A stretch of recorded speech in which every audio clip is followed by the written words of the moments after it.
Welcome into the CHGO Bears Podcast, presented by DraftKings Sportsbook, America's top-rated sportsbook. Download the app, use promo code CHGO when you sign up. What's going on, everyone? Adam Hoge, Mark Carman, Nicholas Moreano with you. It's glorious June Thursday. It is June 1st. Beautiful. What's up, Bears fans? We are creeping closer and closer to training camp. It'll be here before you know it. 98 days till the NFL opener. Mark it in your calendar, baby. And I really like Nick's Pins and Aces extravaganza today. Looks good. It's funny you mentioned that, Mark, because if Adam goes in his backpack, he would actually bring out the same exact shirt and didn't want to wear it because I was already wearing it. That's lame. What are the odds they both decide to wear it today? What are the odds that Hoge had a backup shirt with him? Well, here the deal was I was going to represent Pins and Aces, our awesome sponsor today. So I did. Nick and I happened to order the same shirt when Pins and Aces was like, "Hey, order a shirt." Losers. But I had Hogan Johns. Shout out to everyone that watched us at, I think we started officially at 8:55. We had 3 different start times. You think we're late on this show by a minute or two. That's a whole different deal. Is that a Johns thing? Is that a Hogue thing? Is that a little mix? 97% of the time is Johns. Bad job. Interestingly, and I give him 0% of the blame, but in a weird twisting turn of events, Jake Flanagan actually had something to do with. Oh, is Jake here? No, he's not. He's actually off today. Oh. But it was definitely not his fault. It was mostly my fault today. Anyway, regardless, I am not going to wear that shirt on Hogan Johns. I wore this shirt on Hogan Johns. But I usually am short on time. I run out of my studio, get in the car, drive down here, and so I had that shirt ready to change into when I got here. But Nick was wearing it. So I called him a jerk, and I didn't change. Yep. It happened. I don't know what happened to you guys this morning, but it's great to see you. And I'm just completely thrown off by Mubs right now. Dipshit Carm is in the house. I mean, me and Mubs were like friends. Yeah. Like I feel like Mubs and I have like had dinner, even though we haven't had dinner. I think you should pay more attention to Zach here, who has spent $4.99 to just point out that Carm killed it on Football Night in Chicago. Thank you, Zach. Appreciate those that. are the comments we need right I mean, I don't know who the host was of that show yesterday and with his inane questions that I answered perfectly, but shout out to David Haw. Did Cap leave those white pants at his desk there when he left, and then Haw just wore them? He did look very summery yesterday, and it was. We actually talked about that right when I walked in. Like, what are you wearing? Yeah, it was just the golf outing. But yeah, no, it's always fun to be on there, and appreciate Hawes giving us the love over here. So, yeah. Hey, Lawrence, in our little Bears chat, I shared a screenshot of our third segment. I don't know if we can throw that up on the screen at some point, but just if there ever was a tease of things people probably don't want to hear about. That give me a minute. I'll that is that definitely it. All right, get into the show, and then we'll get out of the show at the end, because I've got great things for the end of the show. I can't wait. Sorry we don't have a soundboard, a Hogue soundboard. But I got all kinds of stuff. Is Sean Anderson going to be in here at any point? Yeah. Okay. Yeah. Because I have, we know DraftKings is a fine sponsor, title sponsor of the show, and I just have a big question with the NBA Finals tonight. We're not going to lead this show with that, but I need to know how. I don't really understand how to hedge bets properly, because I have a Nuggets bet from January if they win the series that I can hedge if I bet the Heat, and I don't exactly. I'm not a math major like John. That's Fox. why I need Sean. Doesn't have to be perfect. Bet the Heat, equal out the money. Right? Not that hard. We'll figure it out. Yeah, I want to get it right. I want to maximize my. Talk to Sean. He knows. Yeah. All right. Where do we want to start with today? I know we have a ton of stuff to still talk about from yesterday's show. I'm down to talk about Cody Whitehair. I'm down to talk about Khalil Herbert. I'm down to talk about Kyler Gordon. I thought some really interesting stuff that we didn't touch on yesterday. Well, I have a. Jalen's coming back to OTAs apparently. I have a personal call out against myself though. It has to do with Matt Eberflus and a great story that happened at House Hall yesterday. And when I say call out, I mean like I'm going to call myself out for being an idiot.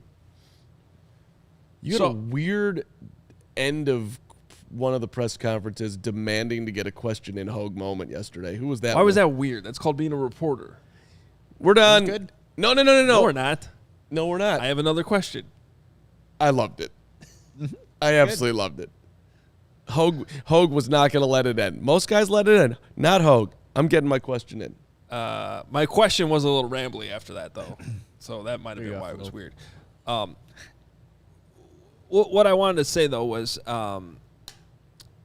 so I hate doing this, but sometimes where our cubicles are, we're like at the far part. You don't always hear when the press conference is starting and when you're still sitting down. Mm-hmm. So when Matt Eberflus came in yesterday, I was like 2 to 3 seconds late in realizing it. And so I was the jerk that kind of walked through the door after he already started his opening statement.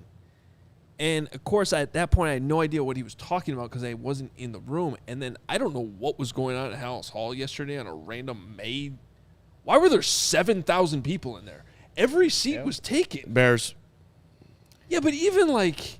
No, I was sitting off to the side. Usually I get a seat somewhere in the middle there. We have Fridays during the season where there's 3 people sitting down. What does everybody do? Is there nothing else going on in the city? Have you seen what's happening on the north and south side of town? They were both playing games yesterday. I know.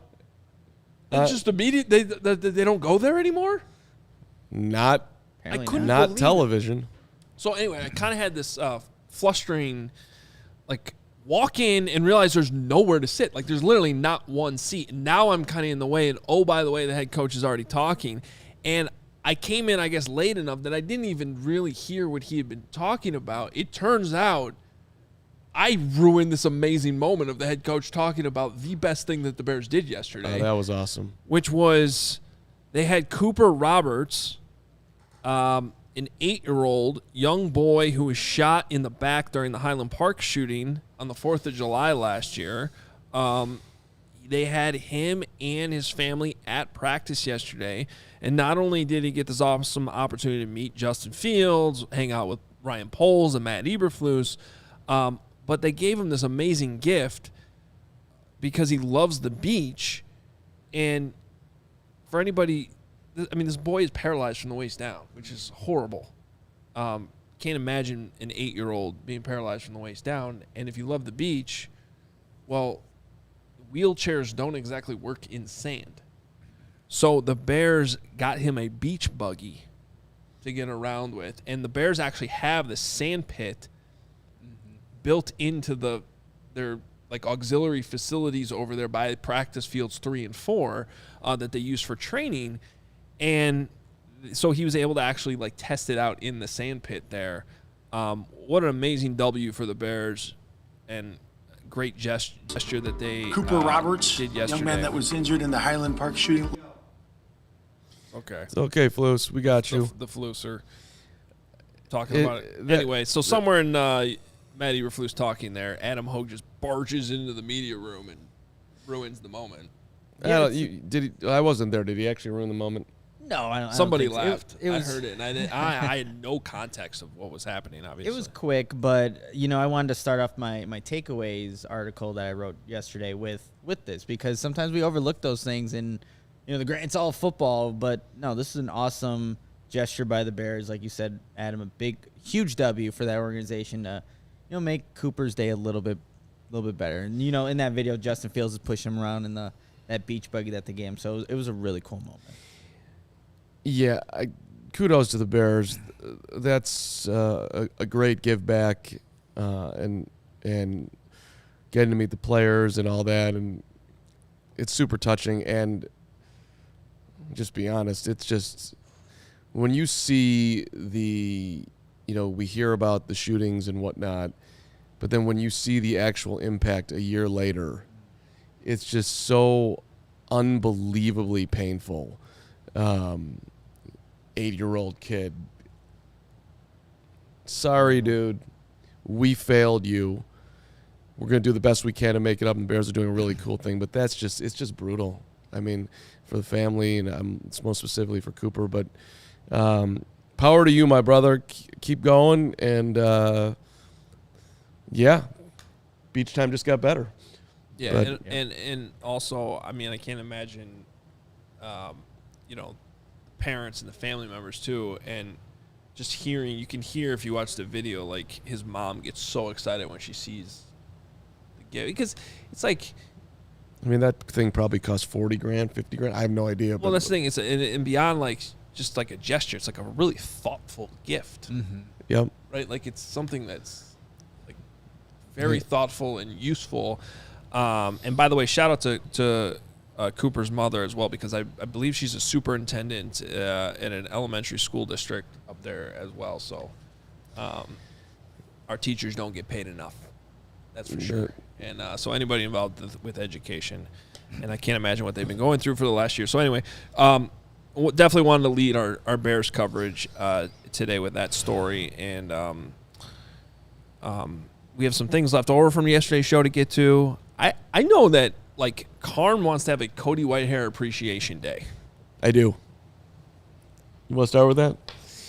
Well, we're not starting with it. We're already, like, on our Okay, third well, topic, as we get into that. Okay, so I'm listening. Wait, yeah. Are we teasing topic three? By the way, coming up on the show, just in case you want to hang around, this is literally, so what you're viewing right now, if you're watching on YouTube, is literally like our back end system, how we build our rundown, put our topics in. And I've made reference of this before. A lot of times I'll get in here to the office and just a bunch of nonsense is written in there that makes zero sense. Carm, I think, purposely keeps it cryptic because I've never met anybody in this business more paranoid about having the show before the show. He doesn't want people to really understand. He wants it to be live and Yes, I want it to be authentic. I don't know. authentic. Yes.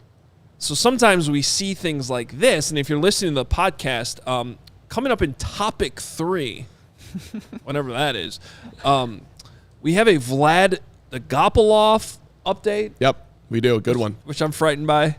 Mayank takes down Carm. Super painful. Don't want to talk about it, but I got to come clean. Steve Irwin. New fan that well, not new, but one of our fans that I recently spoke with. Steve's awesome. See, I was wondering because for those of you that don't know this already, and you should, Carm tends to have typos. I didn't know if that was in reference to Steve Irwin. That's what I thought initially. That's what I thought initially. Nope, not. I'm surprised Nick knows who Steve Irwin is. I loved Seriously, watching yeah. Steve Irwin. Loved it. Miss It's Steve not, Irwin. not a R.I.P. Steve. not a typo though. And then Murderer, which could be in reference to the Stingray that got Steve. Yeah. Wait, he was the one that the Stingray got, right? Yeah. Oh, yeah. Stingray. Because didn't another one of those guys get eaten by like a crocodile or something? Or am I making that up? I don't know. Irwin got got killed by a stingray. Yeah. I remember was that the movie murderer? so Super vividly. sad. Matt Nagy says that looks like Getsy's play sheet. Wow. Hey, those are 4 separate topics. Just to be clear. Can't wait. I don't want. Can't wait. Yeah. So all right. Stay tuned. So Cody Whitehair, can you? Thank you, Nick. Can you tell me who the longest tenured Chicago Bear here is? It's Cody Whitehair. Right. Some would argue it is long snapper Patrick Scales. Patrick Scales, but he actually came and left and then came back. But he was here in 2015. For the purpose of this exercise, the answer is Cody Whitehair. I'm not going to get into Patrick Scales discussion. Is he not on the roster right now, Patrick Scales? No, he is. Okay, well, how many years has Patrick Scales been in the NFL? He was there longer the year than before, Cody Whitehair. 2014. Okay, because then I'm going to shout out ESPN because as far as experience, he was not listed with longer. Maybe I did something wrong, but regardless, Whitehair has what been. you did was you disrespected the long snappers. What you did. Apparently, I did. And I think But you should apologize. I apologize. to Patrick I do. Scales, his family, and anyone else that cares deeply about special teams, including myself. Okay. Congratulations to the Patrick Scales family for getting Patrick to the NFL and everything that Patrick Scales has done, and I apologize. But you're not. He's been in the league since 2011. You're not a part of this conversation. Okay. Wow. Enough with Never Patrick mind. Scales. I mean, you got totally derailed. Hoge derailment of my Cody Whitehair talk. Cody Whitehair has been here for 8 years. The next longest tenured Bear in the building is there's 2 Ooh, on this team consecutively. I mean, Eddie Jackson? Oh, yeah. He's the last one from that class, isn't he? Or 2017. Yeah. No Tariq Cohen. Obviously, Mitch Trubisky. Adam Shaheen. Probably. Did you forget about Eddie Jackson too? So I'm double checking my work right now just to make sure that we have this correct. Whitehair's the last one from the 2016 draft on this team. 27. So it had to Eddie be. Jackson was 2017. So Whitehair was the year before. Yeah. I think the chat is confirming the Bojack. Right. And DHC would be on there. He was the same year as Whitehair, but he is not signed right now. But gone. Okay. Yeah. So my point is that Cody. Who's the other one though? On the offensive side of the ball, 2 4-year guys are Darnell Mooney and Cole Kmet going into their 4th year. Okay. So this is obviously the roster has turned over a ton. Cody Whitehair has been here through thick and thin. Mm-hmm. Nagy's been here through you. He's lived the dream, and he's sitting here through the started with John Fox. And he started with John Fox, and he's sitting here right now with the Floos, and most likely this is going to be his last year as a Bear. You would think his contract is going to be up, all of that, but he's still here. And what did he say yesterday? He's moved all around, center, guard, now putting him back to center. He played all over the O-line in college at K-State. So one thing that he said yesterday that stood out to me in his press conference, when we have new guys come in, I call them, welcome them to the team. Do you know how many phone calls Cody Whitehair has had to make over the years to welcome different dudes to the team? So wherever you ask me to do, wherever you want me to play, I'll be there. By the way, I don't think he literally calls every new player. I'm sure he doesn't. I think he's talking about we drafted Darnell Wright. I'm gonna pick what's Darnell Wright's number. He plays offensive line. I'm gonna welcome him. Good gesture still. That's all true. I'm sure he hasn't called everybody, but he made a point that he welcomes dudes to the team. That matters. And he had a comment yesterday. I'm getting older now. Very fortunate to still be here. We are going to get this thing turned around. And then he's talking about Fields, very demanding in the huddle. The leadership's taken another step. And then again, to the 8th year, feel very blessed. And guys are eager to get back together and work for each other. Work for each other. And so this is like the ultimate teammate, man. He's welcoming dudes. He's doing whatever they ask him. He's been here for a long time. People have never really given Cody a whole lot of credit for what he's done. I'm not saying he's the perfect player, but I think we can celebrate a guy who is loved. I love having the C on my helmet, the bear on my chest.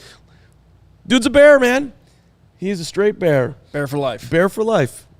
Might retire a Bear. Cody Whitehair is he's just what you want when you're a coach. Yep. Thank you. Never, ever, ever been a distraction. Don't entirely quote me on this, but the only time I can remember him missing a practice for a non-injury reason or a voluntary practice this time of year is I think he missed he actually might have missed a day of mandatory minicamp last year when his baby was born. Yeah, his daughter, I'm pretty sure. Yeah.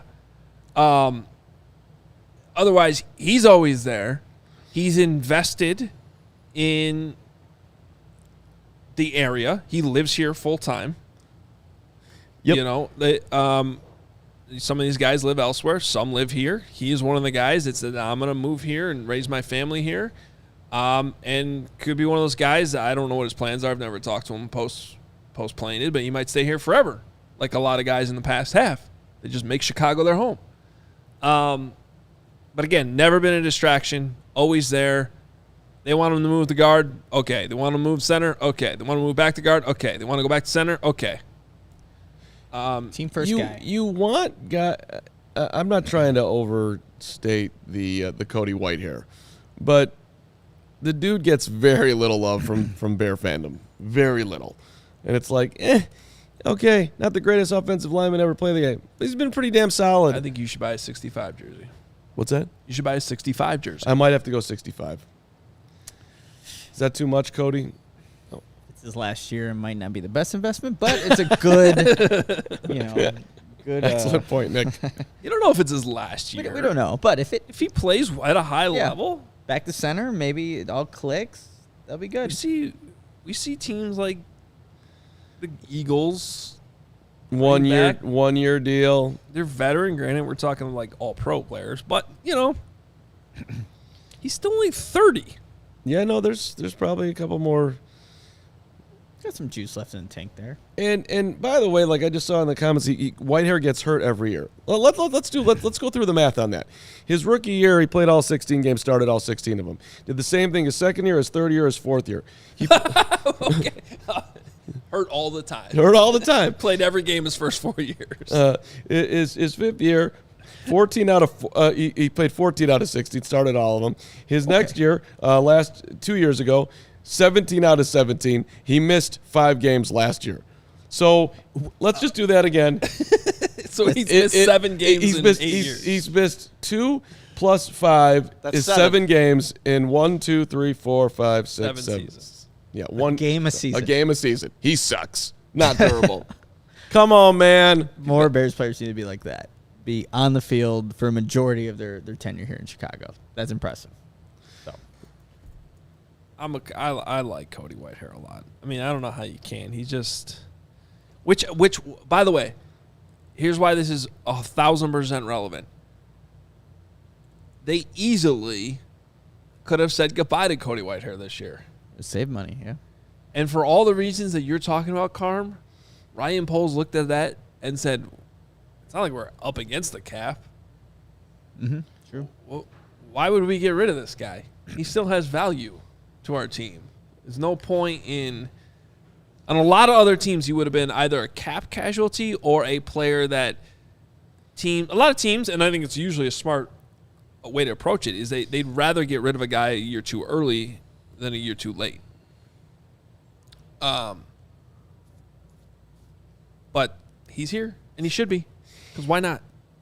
Yeah, and Eberflus, he said yesterday, the guys gravitate towards him because of his leadership and years of experience, and he's been playing multiple different positions. There is a lot of value to having Cody Whitehair on this roster with guys playing in different positions. Tevin Jenkins now playing his spot that he was just in last year. You have Darnell Wright, Braxton Jones only in year 2, and then obviously a new guy, Nate Davis. And you have at the center point of all that, literally the center, Cody Whitehair, the, longest tenured, second longest tenured Bear, however you want to look at it, to kind of anchor that down. I think that does have value for this Bears offensive line going to 2023. My guy Gary Ross, of course, citing Bears 65 uniform history. Football Reference does the average value of the people that wore that position. Whitehair is actually second in Bears history, was wearing 65 according to Football Reference. Number 1, Patrick Manley. Patrick Manley is a great call, but he's number 4. That's bullshit. Might very well be bullshit. Patrick Manley been a guest on this show. We love you, Patrick Manley. Long snappers show. Noah Jackson, 1, with an average with the value of 50. Whitehair 46. Randy Jackson, 1967. That's a no for me, dog. Yeah, exactly. Yeah. Don't know Randy? That was funny. Randy Jackson. Oh, okay. The other one. Yeah. The American Idol judge and whatever the hell he did. My bad. Oh, snap. You guys see who's here? Is Gregory P. Allen Braggs walking in the studio? Oh, there he is. Shit. Guy texted me at 11:30 last night about Chris Collins on the floor with Chase Audige announcing he's going to the pros. What a guy. I hate Greg Braggs. Wow. It's not nice. Greg Braggs is my hero. Okay, so at any rate, that's my Whitehair take. Not a take, but that's my Whitehair appreciation moment. I love it. You know what else we appreciate here at CHGO? What's that? Besides Braggs? Gregory. We found out our daughters had the same birthday yesterday. It's awesome. That was the thing that happened. That's I didn't adorable. know that before yesterday. That's adorable. I did know my own daughter's birthday. I did not know his. You Just for know when Livy clarification. was born. Yeah. But we appreciate Goose Island Beer Company here. We're supported by Goose Island. We love Goose Island. The fridge over here is eternally stocked with Goose Island. Chicago's beer since 1988, 6-time medal winner at the Great American Beer Fest. That would be the Goose IPA. Citrus aroma, bold hop finish, the tropical beer hug, the dry hopped Imperial IPA, which is 9.9% alcohol if you want to get crazy and just love good beer. 312 can't ever go wrong with 312. And the one that I'm loving right now here in the summer, the full pocket pills. It's in my fridge at home right now and by the water. Enjoyed it at the lake last weekend. Probably have a couple this weekend as well. Grab ultra fresh brewery exclusive beers at Goose Island's original brew house on Clybourne Avenue in Lincoln Park, or from their tap room on Fulton Street in Westtown. Goose Island Beer Company, Chicago's beer. Torian, I see you. We will get to the tree in segment 3. Don't you worry. Stick around. But right now, hey, listen, Dad's Day is coming up. You don't want to wait till the last minute, and you want to get a cool gift. So, indeed, right around the corner. What do you give the man who's basically giving you everything, or at least something? Father's Day experts at Omaha Steaks have made it easy to put a smile on the big guy's face this summer with some hand-selected packages. Head over to omahasteaks.com. Use the promo code CHGO Bears, and you get $30 off your qualifying order. The packages are amazing. You got the fork tender bacon-wrapped filet mignon with the gourmet grillables, air-chilled boneless chicken breast, burgers. There's jumbo franks. All the favorites are there. And, of course, there's room for dessert. They come with the caramel apple little tartlets that Hoge likes with ice cream that we all like with ice I had cream. one last night. There you go. I followed through. I don't just say these things. Do it. I Hey. had it last night. Listen. You take the tartlet. Great word, by the way, tartlet. Tartlet is You a good put it in the microwave for 60 seconds. You put a little scoop of vanilla ice cream on top of it, and you're just in heaven. Yeah. Well, there you go. And it's a good job. So, dad-in-law, father figure. I'm going to be sending one to Braggs. The guy that's you're my boy, Blue. I will be your father. Whoever you've needed to step up the most in your life that falls under the thing, this Father's Day, show him the love with the only gift that is as unforgettable as he is, the mouth-watering perfection of Omaha Steaks. Go to omahasteaks.com, enter that CHGO Bears code, $30 off. All right. I'm going to hijack this show right now with some special teams talk. Okay. You got 3 minutes. we got to get to, let's see, what do we have to get to again? We have to get to. We got a lot of things to get to. got Mayock, Steve Irwin. Well, I want to talk Kyler and Gordon before we get out of here, too. We are going to talk some Kyler corners. Gordon. We'll Yeah. talk some Because I actually think that went over or under discussed yesterday. But first, I just want to pay off the tease from yesterday on sort of the details on this kickoff fair catch thing. And if you're thinking, why should I care about this? Here's why you should care about this. Because, and I started hinting at this in yesterday's show, if you go into any coaching meeting, summit, or discussion that they'll even have, like in a special teams meeting at the start of a season or anything like that, they're gonna hit home the importance of field position, and this should not be complicated, right? Where you start your drive, you either have a much harder chance of scoring or a much better chance of scoring based on how far you have to go. That's not that hard. One team that shared some data with me says that starting a drive inside their own 20-yard line. So think about that. We always look at the 20, like you try to pin a team inside their 20. Well, the reason for that is because they would only score points 3% of the time. Wow. Starting inside the 20. So just think about that as like a coach. If we can pin them inside the 20, there's almost virtually no chance they score. It's huge. Right? Big. If you can get to the 40-yard line, however, on a return, your own 40, you go from a 3% chance to a 33% chance of scoring points. So field goal or touchdown is just scoring points. Okay, so you've greatly increased your chances of scoring just by getting the 40. And if you're able to break a huge return and get all the way to the other 40, your opponent's 40, now you have over a 50. Now you flip a coin, there's a chance you're getting points on this drive. So that's why this matters so much in the context of them getting rid of kickoffs. If we're going to talk about an NFL where there's no kickoffs, that variance, now you can still do it on punts, sure, but okay, let me turn into special teams Hoge now for a second. I always tell our kids that the kick return is the first offensive play of the drive. I like that. And think about the NFL these days. It's all about explosive plays. These coaches, that's what they talk about every week. Stopping explosive plays on defense and getting explosive plays on offense. Well, on a kick return, you have a great chance of starting your drive with an explosive play right there. And that's going to greatly impact your chances of scoring. So that's why this may not matter as much to just the casual fan, and I totally get it, but this is why it was such a hot topic and why coaches care about it so much. And why, quite frankly, whatever the concussion data says, whatever the injury data is, coaches don't want to see kickoffs go away for everything I just explained. Because when you're trying to start a drive, you want to get a big return. And on the flip side, when you're kicking off, everything's about pinning that team back, which gets us to why this new rule is in place. Okay? So if you follow the history of the last decade, the NFL has toyed with kickoffs a ton. All right? So it started with them. Kickoffs used to be at the 30-yard line. They moved it up to the 35. They tried to get more balls into the end zone, more touchbacks to limit the actual amount of returns. The problem is with the starting position being at the 20, teams still found if we take the ball out of the end zone, we're still probably going to get past the 20.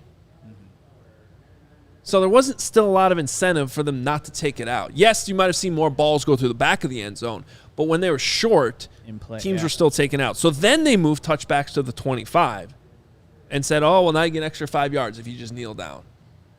And still, though, we've seen teams have a willingness to bring it out. But the other thing that happened was, think about it from the kickoff side, they realized as kickers got better and better at directionally kicking, if you hit a high ball into the corner and try to pin them into the corner, you have a great chance of actually pinning them back. So now we started seeing teams kick short of the end zone on purpose. Whichever way you look at it, there's a resistance from coaching staffs. And when you hear Richard Hightower yesterday talk about, well, schematically as a coach, I'm just thinking about how we handle this, they're going to come up with the next thing that still keeps the ball in play. Because whether you're on the kickoff team or the return team, they want to see a play happen because you can greatly increase or decrease the chance of your opponent from scoring based on that play right there on the kickoff. So there's always going to be a next thing. And that's why you hear Eberflus last week say, well, I think you're going to see more squib kicks. You know, whatever it is, the coaches are going to adjust to it. The kickers are going to adjust to it. And I think that we're just eventually going to reach the point where they're just going to have to get rid of kickoffs if they really want to reduce concussions. Now, my last thing on this is Carm is incredibly bored right now, and I get it. Informal poll. What did you enjoy more, Hoge's special teams thing or Carm's Whitehair? Go. The data here in all this is sketchy at best. For the concussions on... Yes. So, a lot of credit here to Albert Breer, who's done a great job reporting this over the last few weeks. So some of this is from him. Some of it's from other data the NFL's put out. Some of it's from my conversations I've had with people. But Breer put in a story a couple weeks ago that part of the reason why this is such an issue this year is because they have seen an uptick in concussions on kickoffs. Okay. The last 3 years. There were 10 concussions on kickoffs in 2020, 14 in 2021, and 19 last season. Okay. So it's gone up from 10 a couple seasons ago to 19 last year. But when you have 2,700 kickoffs, that means that 99.3% of them are concussion-free. Yeah, they're almost trying to... It's I don't know football. If they're... Yeah, they're almost trying to just pick on the kickoff. Like, yes. You're the thing that's causing the concussions, and we alter these rules, we'll have 19 less.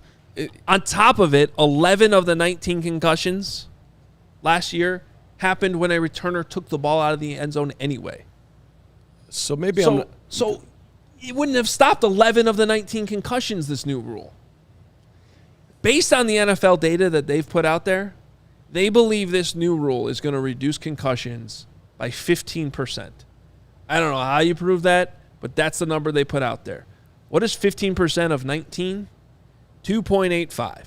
So all of this, if you're bored right now of everything I just said in the last 10 minutes, where I tried to explain to you why kickoffs are so important in the game, why coaches care so much about them, how they actually do have an enormous impact on your chances of scoring, and why it would be so much more boring to have every drive just start at the 25. All of this for 2.85 concussions?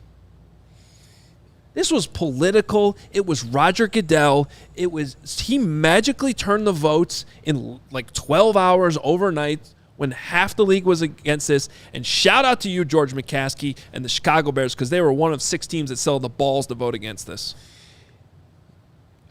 Great job. Yes. I want to get down to brass tacks here. Special teams coach, Adam Hoge. You said that they want more squib kicks. Don't you want, based on all the data, the ball to be fair caught? Don't you want that to be the choice by whoever you're playing? When the Bears are kicking off? That's what you want, right? Go ahead and take the ball at the 25. You want them to fair catch it, do you not? Yeah, but if you're I understand what you're saying, but and by the way, I should have also pointed out the data I gave you about percentage of scoring, that was every team keeps their own data, and it's like the Chiefs' chances of scoring from inside the 20 way higher than the Bears' chances, right? Like, so there's a lot of variance into it. Okay, I just gave you one example. Chiefs have a great chance of scoring from their own 1 yard line. Yeah. I just want to point that out. Yeah. But as a special teams coordinator, you're still trying to pin them back as far as you can. So I don't think you want to just accept the 25. I think you still want to say if we can, if this is where analytics come into it, because if you end up being one of the better teams on kickoff, like, and you're let's say your average is 5 yards better than most teams over the course of a season, think about those percentage points racking up. Mm-hmm. Yeah. Defensively, you have helped your defense tremendously over the course of 17 games. So they're always going to try to pin them farther back, and especially if you trust your kickoff coverage team. Right, but if you said to even a great special teams, if you have a shitty kickoff coverage team, yes, you probably just boom it out of the back of the end zone. But even if you had, like, let's just say middle of the road, and you could at the beginning of the season, hey, every single kickoff we do this year, it's gonna result with the ball on the 25-yard line. And do you want it or do you not want it? Yeah. Most teams, I think, would just take it. Like that means the that return team or the kickoff team? The kickoff team.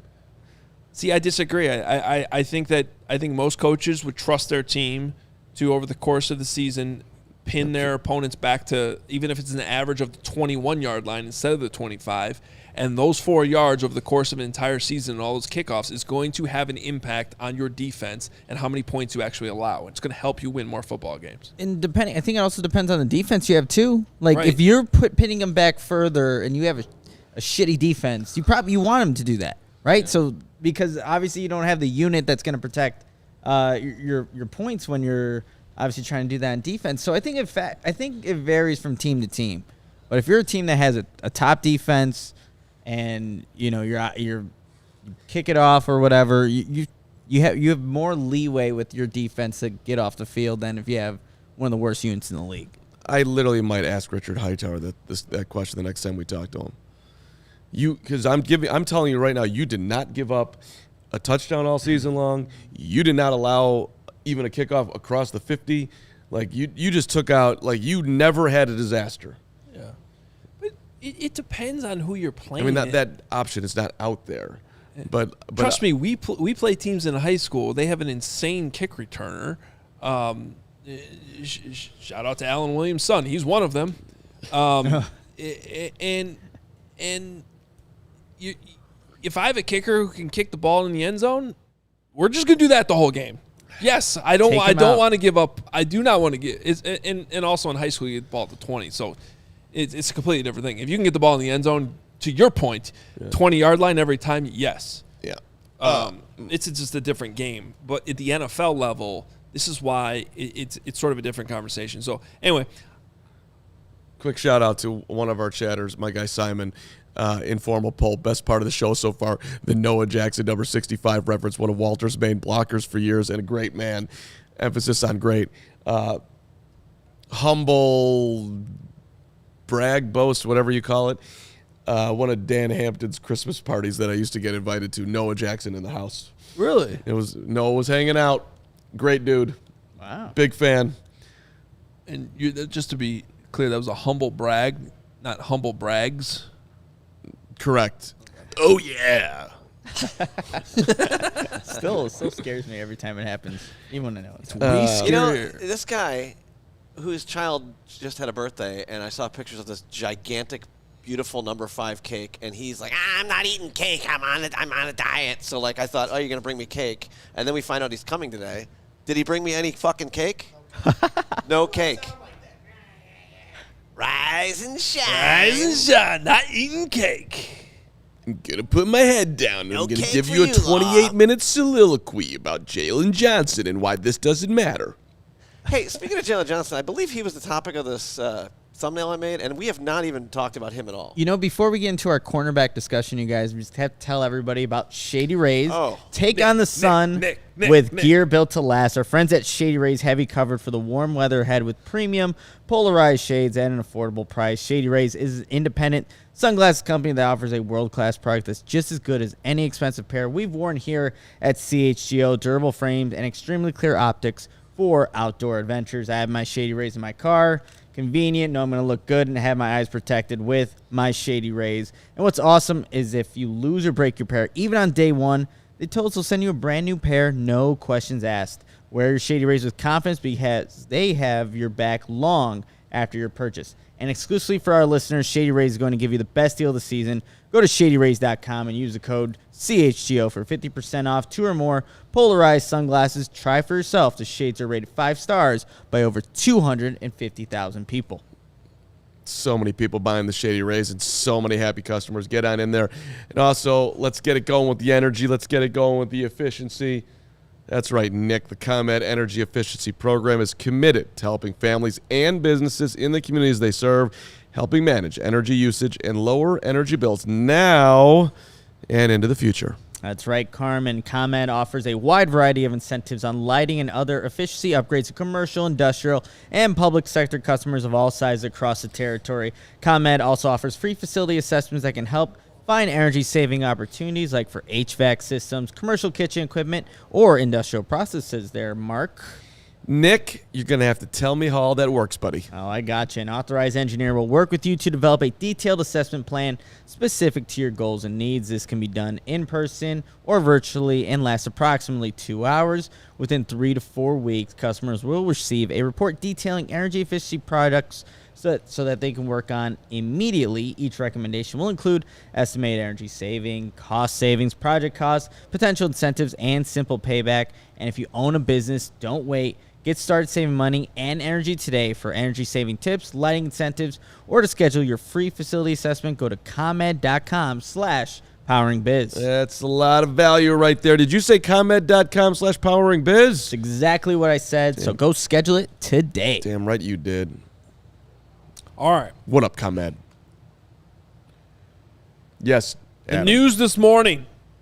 Topic we've discussed a lot. Vlad Dolagobabov. No. He's coming up. Vlad Dolgopolov. is Get it? coming to Bears OTAs next week. No. Jaylon Johnson said on the KJ and Max show this morning. Is that what they call it?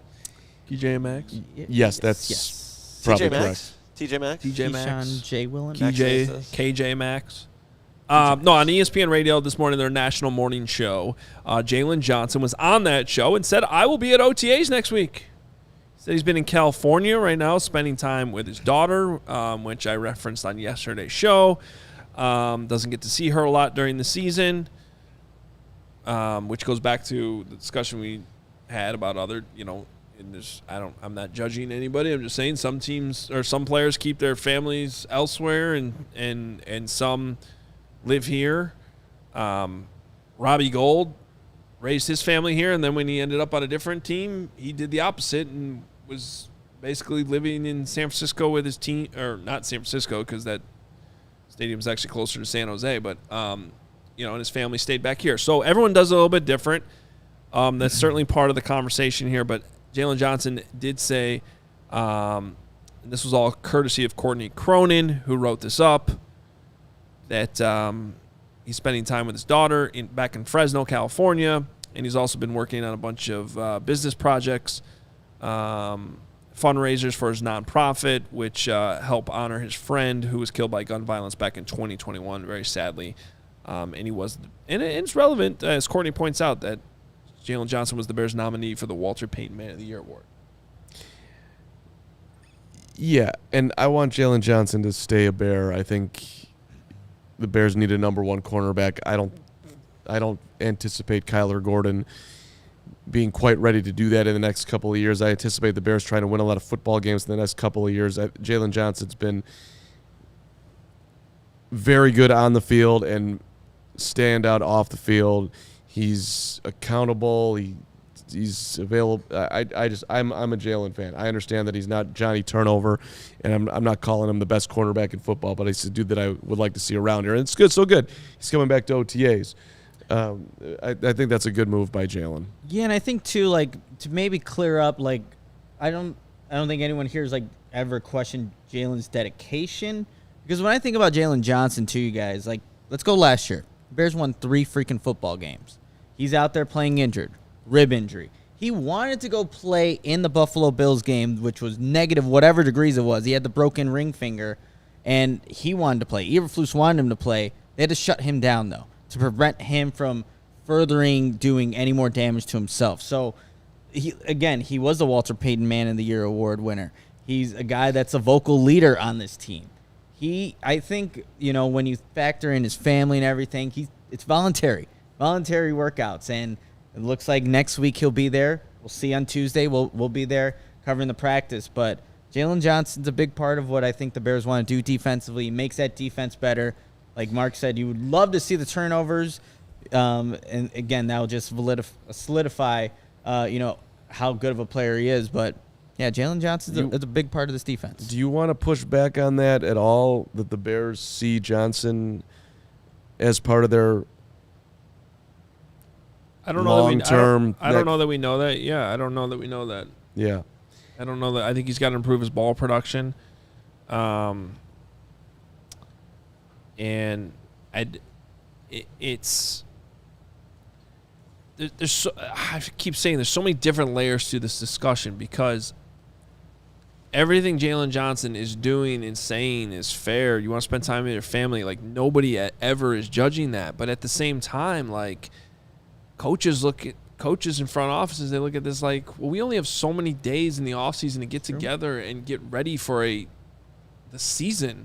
Like, time is of the essence, and we want our players here regardless of who they are. And so I understand when players hold out or hold in when they're on contracts, and I'm not even saying that that's what Jaylon Johnson's doing here, but it doesn't always help you. We see it both ways. I mean, we've seen it work out and deals get done, and then there's plenty of examples where the end result is a player signs elsewhere, gets traded elsewhere. That's what happened with Roquan Smith. So all I'll say on this, because I do want to turn the discussion to Kyler Gordon, which is related to this, is I think it was a smart move by Jaylon Johnson to go out there and clear the air. Say something, yeah. If the Bears were 1,000% okay with what he's doing, I think the head coach would have done all this for him. Probably last week. And he hasn't. I think Eberflus has made it perfectly clear about how he feels about the guys that aren't there. They're going to coach the players up that are there. They want their players there. He said that last year. He said it this year. And I honestly understand both sides of it. So I don't think we've seen the end of this story. That's all I'll say on that. I do not think that this conversation about him not being at the first 2 weeks OTAs, it's going to come up again. it's going to come up again. I appreciate Matt Nagy outing himself in the chat about the ridiculous fine that he gave to Jaylon Johnson. Not necessarily the fine itself, but that he put a note in his locker. You realize that's not the real Matt Nagy, right? What's that? You realize that's not the real Matt Nagy? I do. Okay, just checking. I do. I'm pretty certain that that's not the real Matt Nagy. I don't think we know officially that it's not the real Matt Nagy. No, officially it's not the real Matt Nagy.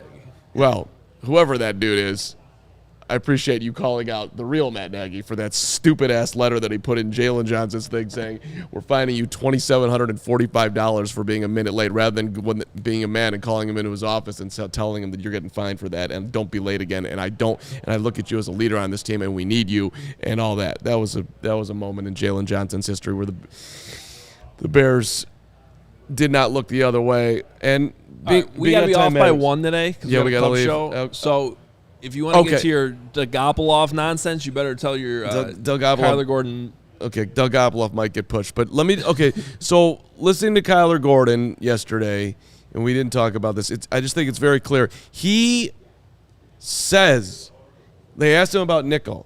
Yeah, it's cool that I'm just playing the nickel. I'm getting used to it. But to be honest, I still miss playing corner. The dude wants to play on the outside and be a cornerback like he was in college. That is his goal. He's obviously doing what's best for the team and where they're putting him, and he's going to do everything he can. But he is very clearly stating that he wants to play outside, okay? That's interesting. And then he went on to say with Tyreek Stevenson, just a little, let me get it exactly right in my notes here, how he put it, but it stood out to me that,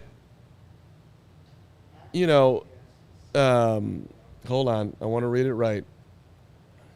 Tyreek Stevenson, if he's going to be on the outside. So he clearly, in my mind, thinks, I've been here. I deserve that opportunity. This dude's a rookie.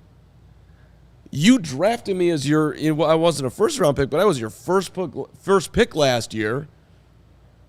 What the hell, man? Why are we just handing that position to Tyreek when this is where I want to play? Now, I don't know if the Bears' long-term planners, speaking on Jaylon Johnson, is like eventually they're going to slide Jalen out and they're going to move Kyler over there. But I do think it's interesting that this guy wants to play there, and the Bears are doing what they think is best. But I don't want to start some major controversy here, but I think it's interesting that in his ideal world, he is not playing nickel, and they're taking a guy in Stevenson. They're already, I think, in Gordon's mind, at least saying like that guy's a better player than you, at least in that position. And I don't think he likes it. What if he is though?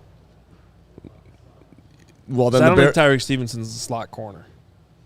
Yeah, he's definitely an outside guy. He's an outside guy. Okay, so then the Bears could look at it like that hey, like it's not better, and then I'm sure they would say it like that. It's not better or worse. Like he fits there, you fit here, but that's not where he wants to play.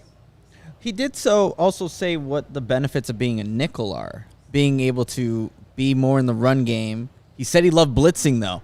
You have a better chance of getting to the quarterback if you're in the nickel closer to the line of scrimmage. So there are there's benefits and drawbacks, but he said, if he can have a little back and forth, like in an ideal world, he's learned that his first year, and now going into year 2, he's going to have a better idea of how he can manage that a little bit better. Well, what I do find interesting here is that it's related to Jalen Johnson. Like, Jalen Johnson hasn't been here, and they've had Kyler Gordon stay in the slot. Which, now, I think there was a little bit too much on Kyler Gordon's plate, and what the part you didn't bring up, which was probably the majority of that press conference yesterday, was this idea of the RPMs being revved way too high.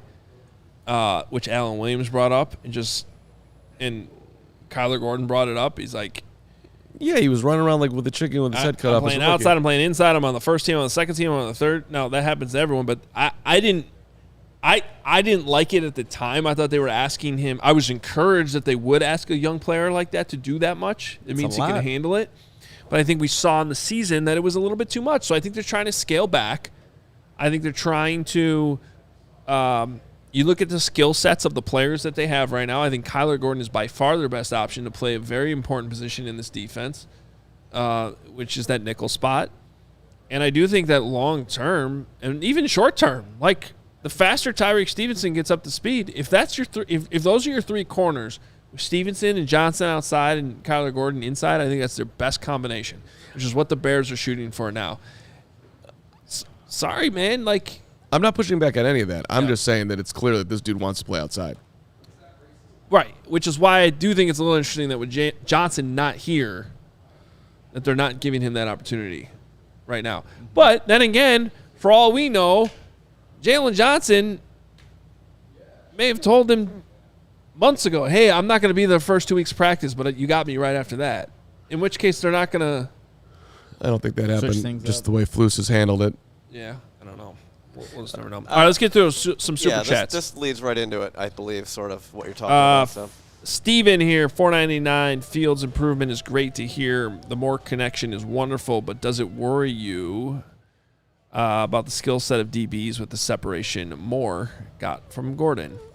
Are we talking about the one clip that was circulating yesterday? That was tight coverage by Kyler Gordon. Yeah, and also to DJ Moore. Gordon said yesterday he really hasn't been matched up again. I don't think they've matched up a lot. I mean, he's the X receiver. He's typically going to be on the opposite side of the field from the slot corner. So I don't think that they've matched up a ton. I'm not worried about that at all. I honestly didn't see that clip. That was a good throw by Justin Fields, and it was also T.J. Edwards there, and Gordon outstretched hands, and DJ Moore just was able to outstretch and catch the ball. So good defense, better offense. Yes, exactly. Things I'm worried about the Bears, corners, separation, way down the list. So I until further notice, I would encourage you, Stephen, to feel okay about it. All right, next up. Adam, $5. If you watch a Fields, Eberflus, Poles, Warren interview all in a row, they're all kind of the same dude. I really like that continuity. Not an accident, in my opinion. I think there's some truth there. I wouldn't say they're all the same dude. They echo a lot of the same big ideas, and I think that's normal. But I do think that they're very cohesive when they talk about their overall vision of what they're trying to do. Yeah. Your personalities are a little bit different, but but you're talking about a set of 4 very practical people. There you go. Yeah. There's no Chris Ballard in that group. Not saying that he's not practical, but I think we get what I'm. Different personality. Bear Forever 14, $20. Hey guys, love the show. Need some emotional support today. I had to say goodbye to my tuxedo cat buddy last night. I appreciate you guys and what you do. Bear down. Let me dude, you have all of our support. Losing animals, it's like the worst. I like when that happens, it hits me hard. So I am there with you. I pretty much didn't like our dog for 7 years, and then when she died, I was an emotional wreck for like a week. Oh, I can't imagine. I couldn't believe it. Yeah, my dog just turned 10, and I've already broken down thinking about the future. Oh, so I didn't want to talk about it. Dogs are the greatest thing ever. And kitty cats, too. I mean, what about Buddy the tuxedo cat? Yeah. And Buddy and Buddy, cats, especially. too. Pets, period. Excuse me. I mean, you walk in here, what kind of reaction are you going to get from Greg Bragg? Sometimes he's going to be in a good mood, sometimes he's not. You walk into your home, you got your pet, they're fired up to see you. Every time. Every damn time. Bragg's total wild card. I do like to rub his belly, though. Yeah, that got weird. All right, Crystal here. Condolences, brother. Yeah, $4.99. I'm officially back in Chicago. Bear down on my B-days in 4 days. Crystal. Happy early Team birthday. Carm. Love you all. Turn up. Crystal, we're getting lunch or something. Let's go. All right. Maybe a cookie in the West Loop. Do we give Carm 5 minutes here? Yeah, 5 at the most. Oh, boy. Here we all go. right. Teased it. Well, let's start at the top. Vlad Dolgopolov, for those who don't know, our good friend Stephanie Florence, who we used to work with at WGN Radio back in the day, who's now just good friend who I haven't seen in 12 years. Still a good friend. she's still my best friend. She's she's in your heart forever. Period. End of story. She put a great post on LinkedIn about how she was in this macroeconomics class. She had no idea what was going on, and Vlad Dolgopolov took the extra time to get Florencia through the class. And it's the people in life that take the extra time, like Lawrence is doing with Braggs today, to get him up on the producing level because Braggs wants to contribute in any way, shape, or form. The way that Nick and Kevin and everybody will go over the top for like, I don't know, Carm when he's completely clueless by some level of technology. These people need to be underlined. And like Florencia did that. And you got all mad at me when I brought up Dolgopolov, and I'm walking down the street yesterday going to the train, and there out of nowhere, Mark, and I turn, and there's Stephanie Florence. And we had a conversation on the street. Out of nowhere. Haven't seen her in 4 years. And we had a conversation on the street about Dolgopolov and the whole thing. Did she know that you had done this? No, but I explained the show. I explained to her what I did. That Vlad Dolgopolov went above and beyond, and that he deserved a mention. And there she was on the street yesterday, full circle Dolgopolov. That is a full circle moment. That's incredible. So, and then she's like, I'm like, I'll send you the clip, but I'm like, I have no idea what show that was. So now I'm going to send her today's show with this timestamp. There you go. Okay. Well, maybe don't include the part where I was like, we haven't talked in 12 years. She'll be okay with it. Don't worry about it. All right, next. What's number 2? Stephanie was awesome, but like, No, now that you know that she's going to see it. She was. Stephanie was. no, I said that last time too. Yeah, yes. But you just, I was pushing back on the idea, like our good friend. Just to have a little bit. All right, can we have a photo for this one too for Mayank? Sure. Can you do that? Yeah. Listen, I'm last sure he'll night I was in the appreciate back draw. Tennis season's coming to an end, and the knee's finally feeling great. And I came out that picture. Is that Mark Tressman? That is Mayank. And he didn't know that I took that picture, and he doesn't know that he's on the show. But Mayank loves me, so I trust Mayank. I came back and won the first set last night, 6-4. I in the second set, I'm playing out of my mind. I'm up 5-1. 5-1. Oh, no. Lost the set 7-5. Had match point. Had a volley at the net. Easy little whatever. Guided it just You wide. hoped it on the ping I pong table. freaking missed it by whatever. And then tiebreaker, lose at 10-8, and I'm 0 for Mayank. So congratulations to Mayank. But I literally went to bed last night so unbelievably upset that it's amazing that I'm here. Steve Erlin. I'm not convinced that that's not Mark Tressman. Guy's a great dude. Mayank, you're the man, and congratulations on beating me again. Steve Erlin.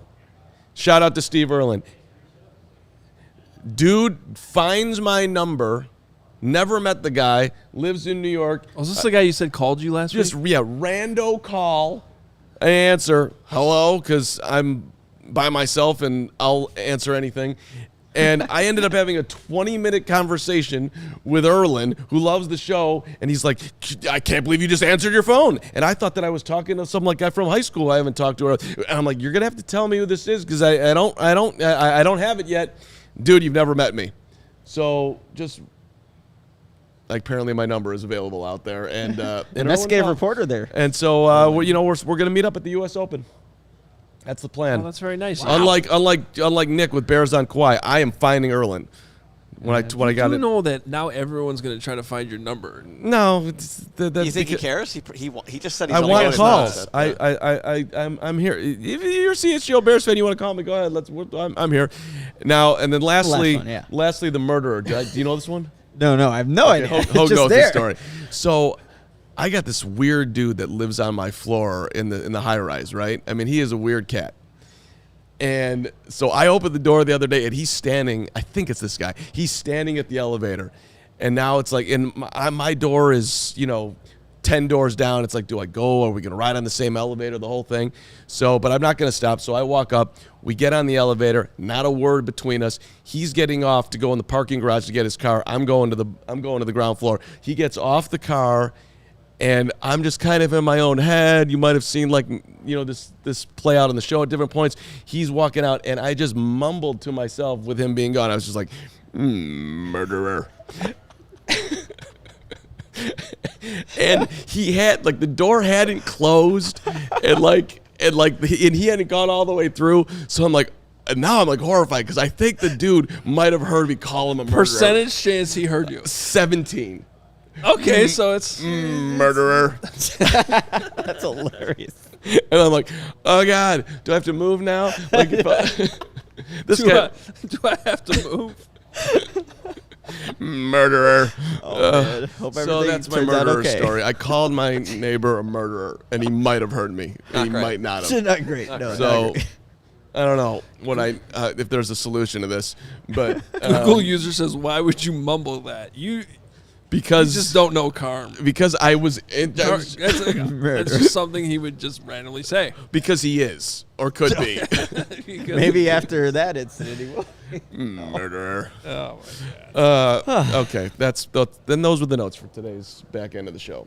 All right. Well, glad we got through that. We're done. We got lots of other fun things planned today at CHGO. The Cub show's coming up next. I see the Blackhawks crew in here. Yeah, Liam McHugh of NHL on TNT. Oh, be wow. joining All them. right.